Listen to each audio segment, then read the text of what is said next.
Maher thinks that, and he said this on his program, and we talked about it actually at length in one of our post games this week, about how Obama is not going far enough when he needs to strike now.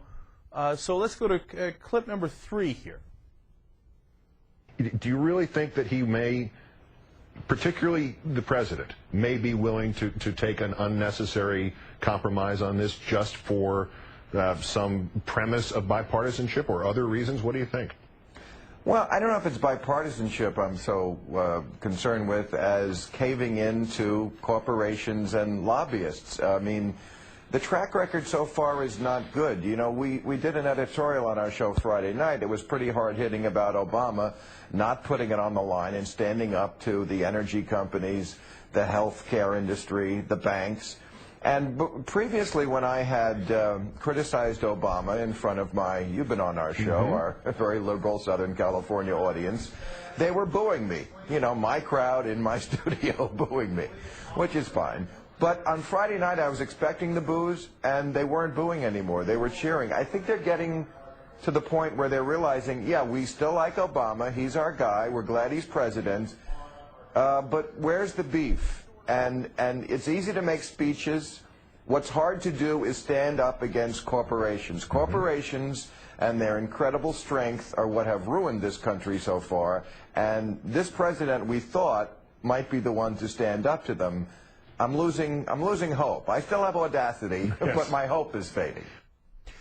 Look, what Bill Maher says there is very, very important. Now, I don't go as far as him, and I think he probably didn't mean to overstate it that much when he said the corporations are ruining this country. That's too far. It's part of our capital system to have corporations. There's nothing wrong with that. But I think what he's referring to is basically the idea of corporatism. And it's not the same thing as capitalism.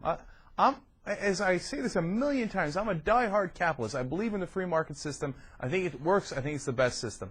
But obviously, you need some sort of referees for the government to step in some cases and say, look, here's the regulations. Yes, we're going to let you have an elevator company, and the elevator companies should compete with one another, but we need to make sure as the government that the elevators don't fall down and kill the people inside them. So we're going to do safety tests. You see what I'm saying? Reasonable government regulation so that the economy and the capitalist system works really well. Now, unfortunately, that system has been hijacked by the corporations.